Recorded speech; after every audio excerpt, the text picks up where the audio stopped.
Buenos días. Sesión pública ordinaria a distancia de 1 de julio de 2021. Debido a la emergencia sanitaria relativa a la epidemia generada por el virus SARS-CoV-2 COVID-19, en concordancia con los retos sanitarios que conlleva la nueva normalidad y en consistencia a las recomendaciones del Gobierno federal en materia de sana distancia, con la finalidad de prevenir una mayor propagación del virus en lugares concurridos, además de que esta Sala Regional del Caribe se encuentra obligada a adoptar las medidas que resulten necesarias para proteger la salud de todas las personas ante el grave riesgo que implica la referida enfermedad, se les informa a todos los presentes que esta sesión será a distancia a través del sistema de videoconferencia. Secretaria de Acuerdos, se le solicita que confirme si alguna persona se encuentra en las instalaciones de esta sala y desea presenciar la presente sesión. Magistrado presidente, se hace constar que no compareció persona alguna. Gracias. Secretaria de Acuerdo, ahora se le instruye para que verifique si está correctamente activado el sistema de videograbación con el fin de cumplir con lo establecido en el numeral 31 de la Ley Orgánica del Tribunal Federal de Justicia Administrativa. Señor magistrado presidente, se le informa que el sistema se encuentra activado y funciona adecuadamente. Asimismo, se hace de su conocimiento que se verifica la asistencia del Pleno de la Sala Regional del Caribe y auxiliar, integrada por el magistrado Alberto Romo García, presidente de la Sala y titular de la tercera ponencia, el magistrado Manuel Carapio Ortiz, titular de la primera ponencia, y el licenciado Rogelio Olvera Márquez, primer secretario de Acuerdos de la segunda ponencia de esta Sala, actuando en suplencia por falta temporal del magistrado titular de dicha ponencia, a partir del 2 de marzo de 2020, de conformidad con los artículos 48, tercer párrafo, de la Ley Orgánica del Tribunal Federal de Justicia Administrativa, primero y segundo, en relación con el considerando 12 del Acuerdo G/JGA/31/2020, de 5 de marzo de 2020, emitido por la Junta de Gobierno y Administración del Tribunal Federal de Justicia Administrativa, donde se aprobó que dicho secretario supla la falta de la magistrada en la ponencia de su adscripción y ante la falta de magistrados supernumerarios de este tribunal para ese fin, mismo que ya se encuentra publicado en la página web institucional de este mismo órgano. Muchas gracias. Una vez verificada la asistencia, se abre la sesión pública ordinaria de esta Sala Regional del Caribe, fijada para el día de hoy, siendo las 12:02. Secretaria, le solicito de dé cuenta del listado de asuntos a sesionar conforme al orden del día. Con gusto, magistrado presidente. El orden del día se integra únicamente con un asunto de la tercera ponencia, siendo ponente usted, el magistrado Alberto Romo García. Muchas gracias. En uso de la voz, entonces, procederé. Doy cuenta del siguiente asunto. Juicio contencioso administrativo número 1110-15-20-01-3. Sentencia definitiva en cumplimiento a la ejecutoria de 26 de marzo de 2021, dictada por el primer tribunal colegiado del 27º Circuito en el juicio de amparo directo 144-2020. Resolución impugnada. La resolución contenida en el oficio 500-13-00-01-01-2015-004514 de 13 de agosto de 2015, emitida por el administrador local de Auditoría Fiscal de Cancún en el estado de Quintana Roo, dependiente del Servicio de Administración Tributaria, órgano desconcentrado de la Secretaría de Hacienda y Crédito Público, a través de la cual se autorizó parcialmente a la viactora la solicitud de devolución del saldo a favor del impuesto al valor agregado correspondiente al periodo de abril de 2014 más actualizaciones y se negó por diversa cantidad. Consideraciones del proyecto. Se analiza la legalidad de la resolución impugnada respecto de la procedencia de la solicitud de devolución del impuesto al valor agregado parcialmente negada en sede administrativa. La actora controvierte la indebida fundamentación de la resolución impugnada y que, con los documentos aportados ante la autoridad, se acredita la materialidad de los servicios que le fueron prestados. Del análisis que se realizó en cumplimiento a la ejecutoria emitida por el primer tribunal colegiado del 27º Circuito en el juicio de amparo 144-2020 a la totalidad de las pruebas aportadas a juicio, se advierte que la actora no logró demostrar la efectiva materialidad y realización de las operaciones consignadas en las facturas expedidas por sus proveedores. En efecto, A través de las pruebas documentales consistentes en la resolución impugnada, el acuse de recibo de la solicitud de devolución, el oficio de requerimiento de información y documentación, la orden de visita domiciliaria y sus actas parciales, únicamente se acreditan los fundamentos y motivos que sirven de sustento a la autoridad demandada para la emisión de la resolución impugnada, los hechos que conoció durante el desarrollo de una visita domiciliaria para verificar la procedencia del saldo a favor solicitado en devolución y la fecha en la cual la actora presentó su solicitud de devolución. Pero de su análisis adminiculado no se desprende que a través de las mismas se acredite la existencia de las operaciones cuya devolución rechaza la autoridad. De las documentales consistentes en copia certificada de las escrituras públicas exhibidas, únicamente acreditan la constitución de la sociedad, hoy actora y sujeto social, pero de su análisis adminiculado no se desprende que a través de las mismas se acredite la existencia de las operaciones cuya devolución rechaza la autoridad, pues de su contenido no se logra advertir las circunstancias de tiempo, modo y lugar que otorguen convicción a esta juzgadora sobre la forma en que los servicios fueron efectivamente prestados por el periodo solicitado en devolución y por parte de los proveedores. Respecto a los registros contables de las operaciones efectuadas con los proveedores de la actora, contenidos en los papeles de trabajo, libro mayor, libro diario, balanza de comprobación del mes revisado, entre otros, valoradas en términos del artículo 46, fracción tercero, de la Ley Federal de Procedimiento Contencioso Administrativo, únicamente demuestran que contablemente se registraron esas operaciones para efectos de realizar los cálculos correspondientes para el pago de sus impuestos y arribar a la conclusión de contar con un impuesto al valor agregado acreditable por el periodo revisado. Sin embargo, son insuficientes entre sí para concluir que las operaciones registradas efectivamente se llevaron a cabo, pues de su contenido no se logra advertir las circunstancias de tiempo, modo y lugar que otorguen convicción a esta juzgadora de que corresponden a servicios efectivamente prestados por el periodo solicitado en devolución y por parte de los proveedores.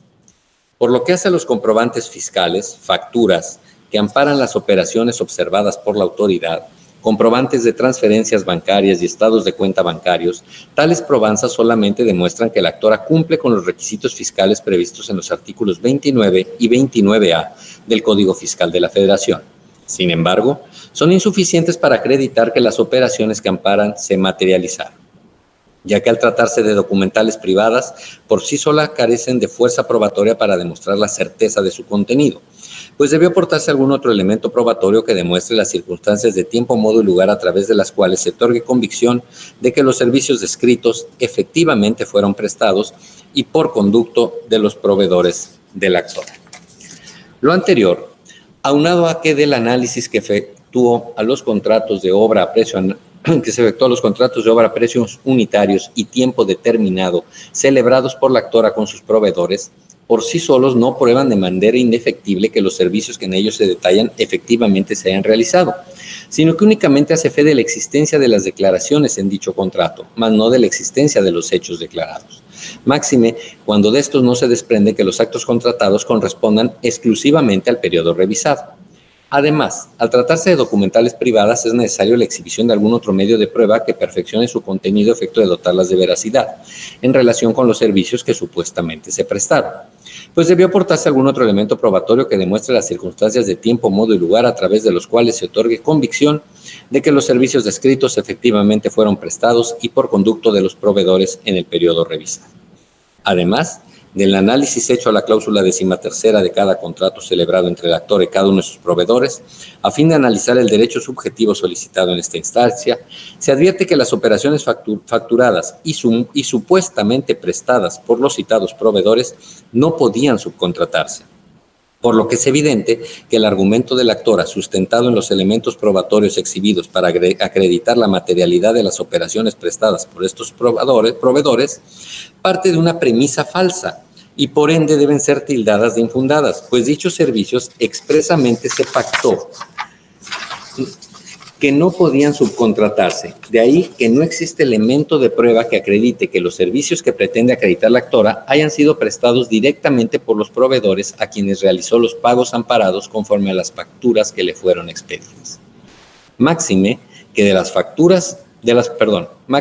facultades ejercidas por la autoridad De la documentación revisada, la base de datos y la visita domiciliaria realizada a uno de sus proveedores, se conoció que sus proveedores realizaron operaciones con otras personas morales que les prestaron servicios para llevar a cabo la construcción del hotel propiedad de la contribuyente y actora, siendo que, como ha quedado establecido anteriormente, conforme a cada contrato de obra a precio unitario y tiempo determinado celebrado entre el accionante y sus proveedores, estos últimos no podían subcontratar en todo o en parte la ejecución de las obras pactadas en dichos contratos, sin que al efecto la demandante desconociera o negara dicha subcontratación.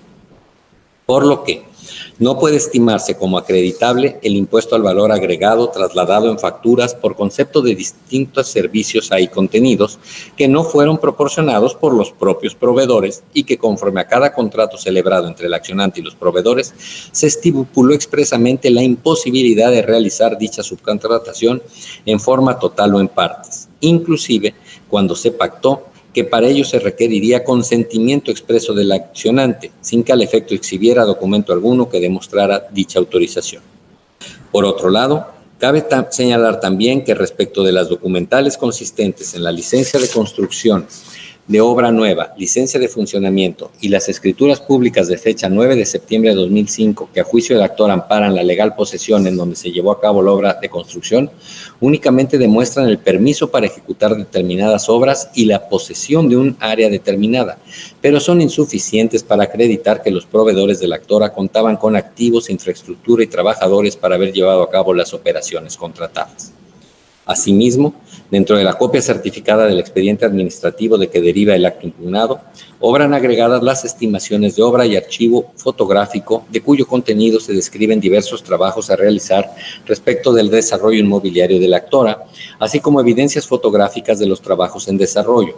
Sin embargo, de su análisis adminiculado no se logra advertir que las estimaciones de obra y servicios ahí contenidos y las fotografías aportadas correspondan a servicios prestados por los proveedores de la actora en el periodo revisado. Lo anterior es así, pues la valoración y alcance de las pruebas privadas y públicas, las certificadas, donde se contengan manifestaciones realizadas por las partes, está sujeta a la comprobación y veracidad de esas manifestaciones. Esto es, al perfeccionamiento de las mismas, a través del cual se otorgue certeza de la existencia de su contenido. En el presente caso, que todas las prestaciones de servicio que se relacionan en las estimaciones de obra y el acervo fotográfico efectivamente fueron prestados por los proveedores que expidieron las facturas. De igual manera, los medios de prueba aportados por la parte actora a juicio, diversos a los ofrecidos en sede administrativa, tales como la pericial y la inspección judicial, resultan insuficientes para desvirtuar la legalidad de la resolución combatida. Ello es así toda vez que, respecto de la pericial contable, del análisis que hace esta juzgadora a los dictámenes periciales rendidos por el perito designado por la parte actora, la autoridad demandada, así como por el perito tercero en discordia nombrado por esta sala, se advierte que si bien la citada pericial debe estar encaminada a resolver cuestiones técnicas contables, lo cierto es que el punto a dilucidar en el presente caso es la materialidad de las operaciones, no así la deducibilidad de las facturas pretendidas por la incoante.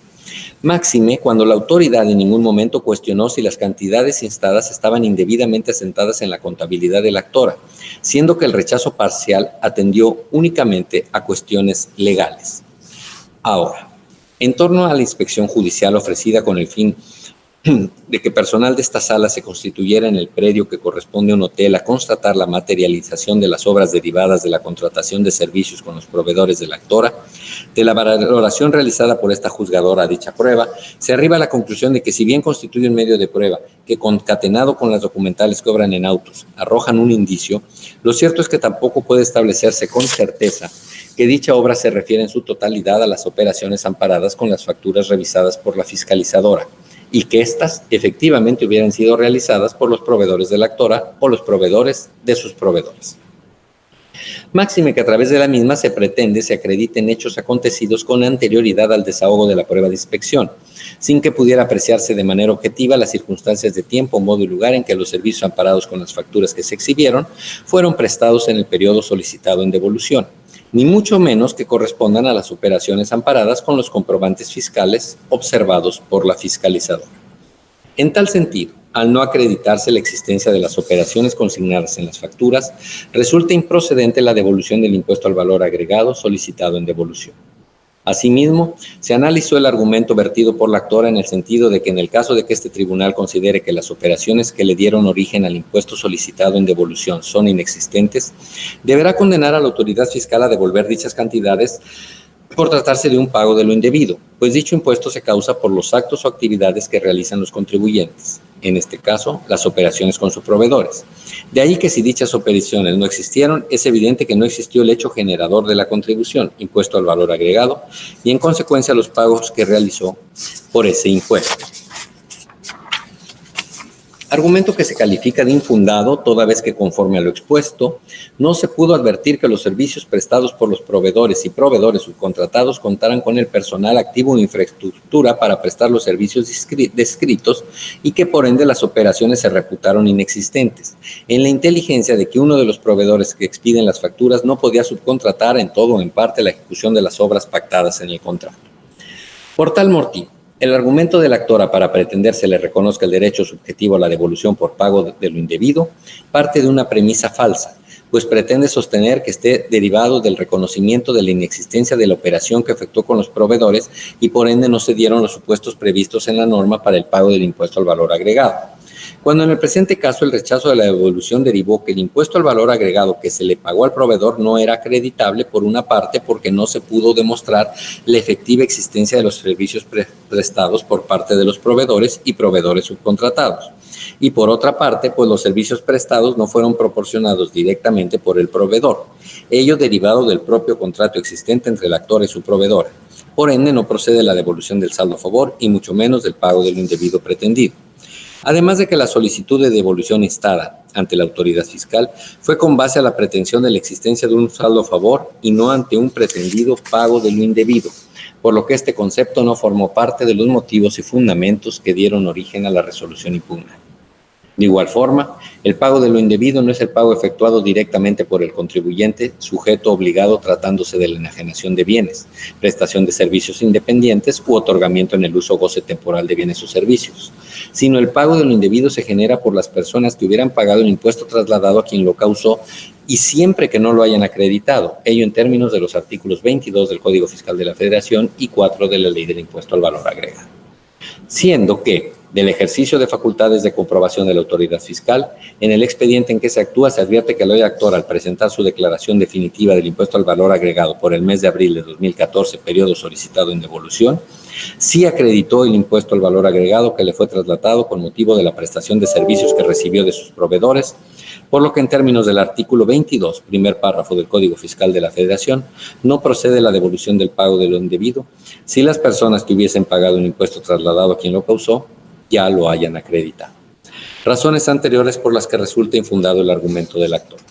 Por último, no se consideran vinculantes para la emisión del presente fallo las sentencias y oficios de auditoría exhibidos por la actora como pruebas supervenientes, donde alega una pretendida eficacia refleja de la cosa juzgada, pues los actos impugnados en las sentencias aportadas son distintas al impugnado en el presente juicio, los periodos solicitados en devolución difieren del periodo sobre el que se emitió la resolución impugnada y los fundamentos y motivos no son coincidentes entre sí, por lo que no existe interdependencia entre las pruebas supervenientes aportadas y la resolución impugnada en el presente juicio, siendo inaplicable la figura de la eficacia refleja de la cosa juzgada.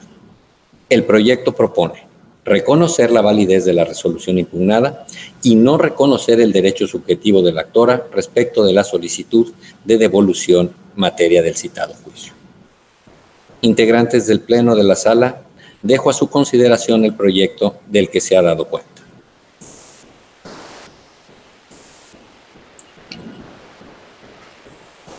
Por mi parte no tengo ningún comentario al respecto, comparto totalmente el proyecto propuesto por el ponente. Gracias. Buenas tardes, magistrado, señor presidente. El suscrito sí difiere sustancialmente del proyecto en la parte de fondo. Voy a tratar de explicarlo de la siguiente manera. En esencia, considero que no se valoran en conjunto el cúmulo de elementos probatorios que hay en el expediente que fueran allegados por la actora, incluso por la autoridad demandada como parte del expediente administrativo, de manera adminiculada y conforme al método indiciario que impera para el modelo contencioso administrativo federal. Esto lo apoyo en un precedente de sala superior que por rubro lleva prueba indiciaria, su aplicación y operatividad dentro del juicio contencioso administrativo. Explico. En el asunto se parte de un hecho no demostrado en forma directa, como lo es que los proveedores de la demandante no contaban con activos, infraestructura o trabajadores para presumir que las operaciones contratadas por la accionante que detonaron el impuesto al valor agregado acreditable y saldo a favor correspondiente en realidad existieron. Bueno, se parte de aparentemente, o bueno, de lo que consta en el expediente de la construcción o adiciones, modificaciones a un inmueble, hotel, y a partir de ahí voy a exponer mis argumentos por los que diciendo. En esencia, me parece que el cúmulo de elementos probatorios, si los analizamos de manera indiciaria, sí logran destruir esa presunción de inexistencia de operaciones. ¿Por qué lo expongo de esta manera? Bueno, de manera toral, porque el expediente tiene un gran acervo probatorio, incluso conforme a lo que ordena el tribunal colegiado. Cito solamente como ejemplo para poder evidenciar que sí hay una vinculación entre los elementos probatorios. Se analizan papeles de trabajo y demás elementos de la contabilidad. Es cierto, si los analizamos de manera independiente, pues solamente demuestran operaciones y registros contables. Lo mismo va a suceder con las facturas. Pero no debemos perder que el eje central de la operación radica en el concepto de la factura. Entonces, a partir de ahí, constatar si los demás elementos realmente se pueden vincular o no, como cuáles. De lo que señala la ejecutora, que incluso es lo que ordena valorar, además de lo que ya obra en el expediente, tenemos, por ejemplo, un anexo denominado especificaciones de fabricación e hincado de pilotes, un adendum de contrato que me parece no se da cuenta en el proyecto, un documento denominado procedimiento constructivo para la fabricación e hincado de pilotes, estimaciones. También se aprecia del expediente que hay avisos, informes, avances de obra, registros ante el IMSS, autoridades diversas, que de manera vinculada, esto es, entre sí, ahora sí de manera concreta, si tomamos, por ejemplo, las escrituras públicas, tomamos los contratos, tomamos los registros contables, los pagos, las efectivas transferencias, ya crea un indicio de presunción de que sí existe la operación. Ahora, un elemento toral del proyecto radica también en que no deben de ser considerados los contratos porque no se permitía la subcontratación. En este punto difiero, ¿por qué? Porque del acto impugnado no se advierte que sea un motivo de rechazo de la devolución. Entonces, me parece que se está adicionando o haciendo una mejora a los motivos del acto impugnado, lo que no debemos realizar conforme a los diversos criterios que imperan para el modelo contencioso administrativo, porque en todo caso, la actora pues, no rebatió o no hizo lo necesario para justificar esa situación. Tan es así que uno de los adendums de uno de los contratos habla de subcontratistas, entonces da la idea de manera indiciaria, claro, que lo pactado entre las partes sí permitía llevar a cabo ese tipo de operación. Ahora, en cuanto a lo demás, pues ya ha sido materia de pronunciamiento por parte del colegiado, entonces no tengo mayores argumentos. Entonces, a manera de conclusión, me parece que con los elementos allegados sí se logra demostrar la existencia de las operaciones. ¿Por qué? Porque la factura, la descripción específica que se contiene en la misma, el importe pagado por concepto del IVA, su desglose, las pólizas de registro, los papeles de trabajo, asientos contables, transferencias bancarias, avisos, entregas, adendums, actas que logran denotar que la obra se realizó con esos proveedores, más la inspección judicial, más la pericial, en su conjunto, de manera vinculada y de manera indiciaria, desde mi punto de vista, sí logran desvirtuar esa inexistencia. Sobre todo porque la inexistencia radica en el incumplimiento de deberes formales por parte de esos proveedores, que ya han sido temas superados en diversas ejecutorias y en criterios jurisprudenciales, que no pueden arrojar la carga al contribuyente que recibe los servicios. Incluso, por lo que respecta a la pericial, en fechas recientes se emitió un criterio aislado que me parece puede ser útil, que refiere prueba pericial en el juicio contencioso administrativo federal. El dictamen relativo no debe desestimarse por el hecho de que las conclusiones del perito no se limiten a su materia, sino que se refieren a cuestiones de derecho que competen al juzgador. Entonces, robustece el hecho de que no debe ser aislada la prueba, es decir, analizarla solamente con un aspecto técnico, sino con el cúmulo de elementos que ya obran en el expediente. Sin más comentarios, difiero y me reservo el derecho para realizar el correspondiente voto particular. Gracias. Gracias. Ok, después de escuchar la opinión del magistrado Rogelio Olvera, yo sostengo el proyecto en los términos en los que está, por lo que en caso de no haber comentarios y observaciones, pediría a la secretaria que tome la votación del proyecto. Con gusto, magistrado presidente. Se procede a tomar la votación. Magistrado Alberto Romo García. Con el proyecto. Magistrado Manuel Carapia Ortiz. A favor del proyecto. Licenciado Rogelio Olvera Márquez. En contra, con la reserva para el voto particular. Señor magistrado presidente, le informo que hay mayoría de 2 votos a favor con el sentido del proyecto y 1 en contra, con voto particular que formulará el licenciado Rogelio Olvera Márquez. Muy bien, gracias. Se les informa que no existen más asuntos listados por parte de la tercera ponencia para esta sesión. Señor magistrado presidente, me permito informarle que el sentido del proyecto aprobado de la tercera ponencia es el siguiente. Expediente 1110-15-20-01-3. Votación aprobado por mayoría de votos. Sentido: se reconoce la validez de la resolución impugnada y no se reconoce el derecho subjetivo de la actora respecto de la solicitud de devolución en materia de citado juicio. En cuenta, señor magistrado presidente, del asunto listado correspondiente a la tercera ponencia. Muchas gracias, secretaria. ¿Existe algún otro asunto pendiente en el orden del día? No, magistrado presidente. Okay. ¿El pleno de la sala tiene alguna otra cuestión que quiera tratar en esta sesión? Por mi parte, ninguno. De mi parte tampoco. Gracias. Gracias. En esa tesitura voy a levantar la sesión, siendo las 12 horas con 27 minutos del día de su inicio. Proceda a la secretaria a detener la videograbación. Asimismo, se le instruye para que elabore el acta de la presente sesión, la cual será aprobada en sesión privada el día 2 de julio de 2021, y para que vigile que por conducto de la delegación informática de esta sala, la presente sesión se transmita por el medio electrónico implementado por esta sala, visible en el canal de la plataforma digital YouTube TFJA Caribe. Claro que sí, magistrado presidente. Se le pide de favor al delegado informativo que detenga la grabación. Gracias.